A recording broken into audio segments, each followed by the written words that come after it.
So the Living Wish Foundation is a charity that I started with two of my palliative care co-workers back in 2018. We have all worked in the region for a long time, delivering palliative care to adults at the end of life. And we all noticed sort of a gap in what we were able to offer people. And we really wanted to sort of reframe hope and bring joy back to these people and allow them to find meaning in their life, even though they were dying. To help them refocus on living. So we've all heard of Make-A-Wish Foundation, which is delivering wishes to children facing a serious illness. And at looking at what we could offer, we realized that no such charity existed for adults. So we applied for nonprofit and then for charitable status, and we started the foundation, the Living Wish Foundation, in order to offer adults wishes at end of life. When we first started out using that phrase of it's like Make-A-Wish Foundation for kids, only for adults, we were a little worried that we would be encountering these huge wishes we couldn't deliver on, but adults don't want to go to Disney World when they're dying.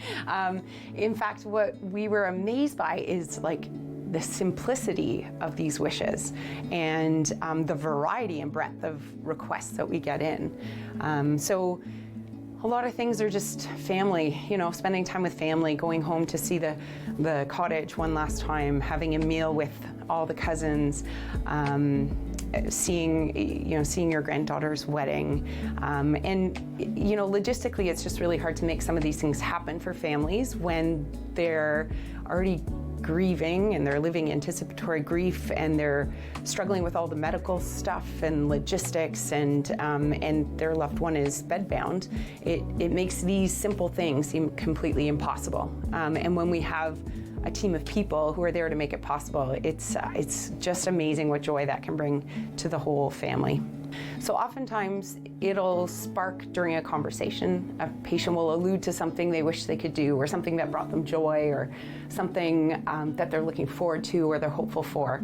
And so it's nice to tie that into the conversation, just as much as I'm going to change your pain meds and tweak this. I give them the card and I say, you can go online, apply for the wish. Anyone can apply for a patient's behalf, and I've certainly sent in the application on behalf of patients. You don't have to know exactly what your wish is when you apply. You could just say you want a wish. Some people have a few different ideas. And then we have our awesome wish coordinator reaches out within the first day or two of receiving it and calls the family and sets up a time to meet.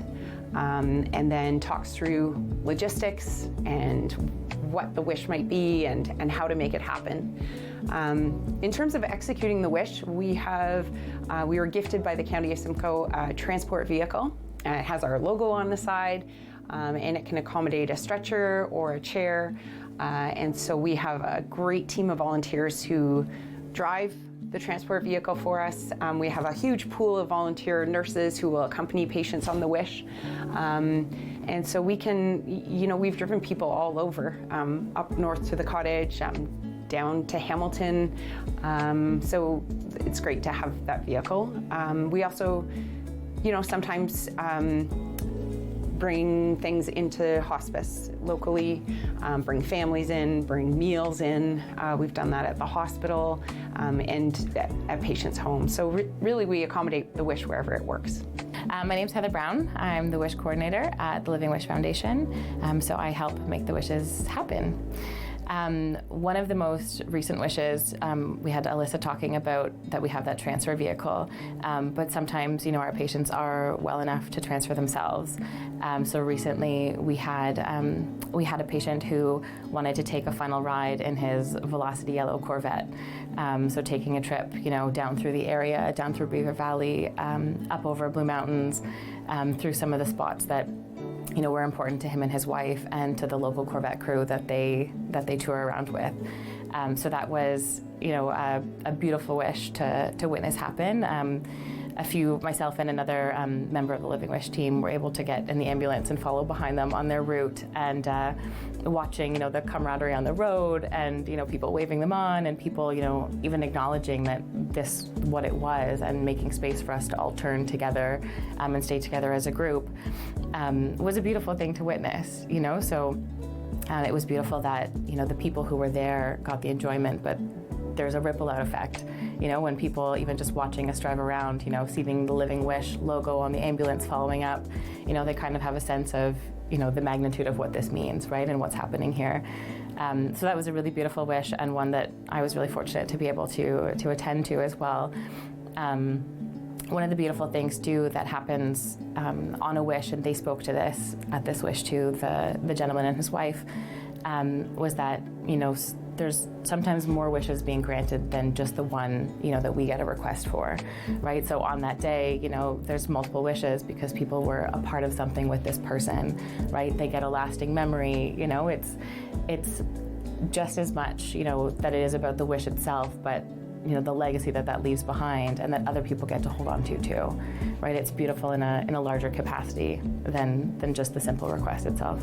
To grant wishes, we depend solely on donations, 100%. We've been lucky to have a few grants which have offered us a shed, so we could build a shed to house some of our stuff, but we rely on donations, and we have two major fundraisers throughout the year. One is the Feast at Frogs Hollow, which is a sort of a daytime walk through a forest with lots of food stations and drinks and live musicians and a beautiful afternoon. And then we also host a women's hockey tournament in town in Collingwood. And that one's in memory of Cal Patterson, who was one of our founding board members on the foundation. We would never turn away a wish if we can do it. Even if we see, 10 wishes in a month, we would pull on our resources and our network to make these wishes happen. In our mind, there's not a max of wishes. We would be willing and able to grant, every wish that comes our way in the county. One of the things we've encountered, it's not us turning down wishes, but around 50% of wishes don't happen in time. And I think it's partly that we're getting the wishes a bit too late. And hopefully over time, as we are more of a household name in the community and people know and anticipate and have a heads up about us, they can put in their request for a wish early. Our team's really good at pivoting, so we have sometimes redesigned wishes, changing them on a daily basis to make sure that we can still make some semblance of the wish happen.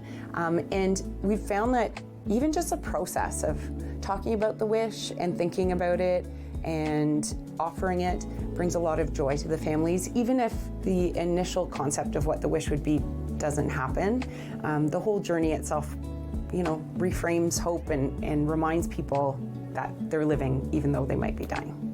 So at this time, the Living Wish, we don't have a brick and mortar office that we run out of. We run out of quite literally, our own living rooms and different spaces and the workplaces that we all work out of as well. But we come together and with our volunteers and with our community partners. So one day, that's the hope, right? To have a spot where people can come and people can come ask questions. People can come learn about the wishes. People can come and see what we've done in the past and ask us about the future. That's definitely a hope of ours, and that's, a dream for us. We are a national charity, but right now we're trying to do it perfectly in Simcoe County. We do sometimes vary a little bit outside of the boundary, especially if it's someone who has a wish to go to their cottage in Goderich or, south. One of our first wishes that was granted was on TV, and it aired locally, but then for some reason also aired in Halifax. So we had a ton of wish requests from Halifax, which unfortunately we weren't able to grant.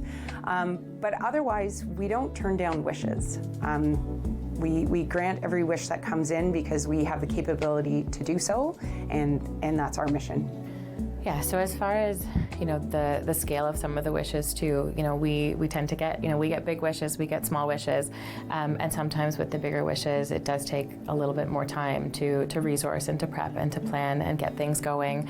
That's why, it is so important that, we try to become a household name and we get in people's heads that, this can be a part of your palliative journey, because, the more time we have, the better, but we will always do our best to make things happen in whatever timeline we have, and shift and pivot as needed.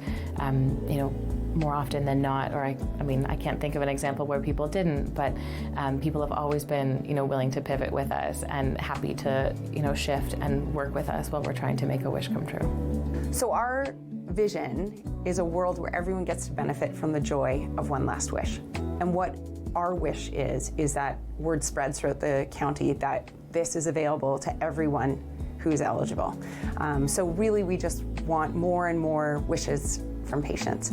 And so if you know someone who would benefit from a wish, or you know someone who knows someone, spread the word and come to our website. Applying for a wish is really easy on the website.